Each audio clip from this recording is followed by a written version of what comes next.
तो जुलाई महीने से जीएसटी पोर्टल पे दो इम्पोर्टेंट अपडेट जो है वो एक्टिव होने वाले हैं। ये जुलाई 2025 से पोर्टल पे आपको दिख जाएगा।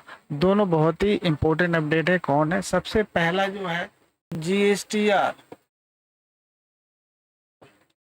3B को लेकर एक इम्पोर्टेंट अपडेट आ रहा है कि जैसा आपको पता है कि हम अपने आउटवर्ड सप्लाई जो होते हैं पूरे पीरियड में आउटवर्ड सप्लाई का रिपोर्ट हम लोग कहाँ करते हैं? R1 में करते हैं।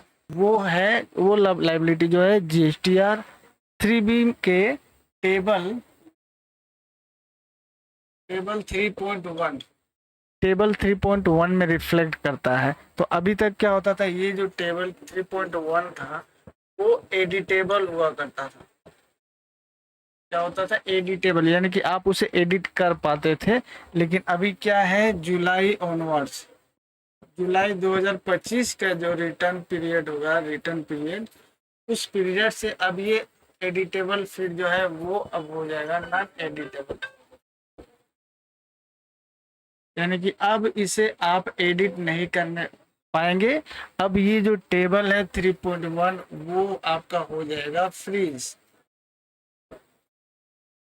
तो अब आप वहां पे एडिट बिल्कुल ही नहीं कर पाएंगे।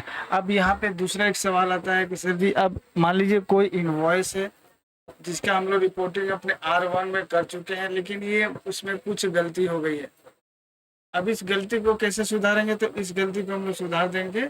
GSTR 1A करके रिटर्न है, जो कि आप उसी पीरियड के लिए अगर फाइल करना चाहते हैं, चेंज करना चाहते हैं कोई इनवॉइस का, तो आप इसके थ्रू GSTR 1A के थ्रू अपना कोई भी अमेंडमेंट जो है इनवॉइस का वो कर पाएंगे, जो कि सेम मंथ के आपके GSTR 3B में रिफ्लेक्ट करेगा।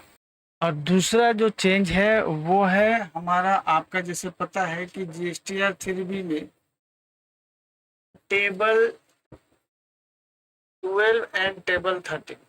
टेबल 12 क्या होता है? टेबल 12 होता है HSL या SSC का डिटेल हम लोग इसमें डालते हैं ये, और टेबल 13 होता है डॉक्यूमेंट इशू का।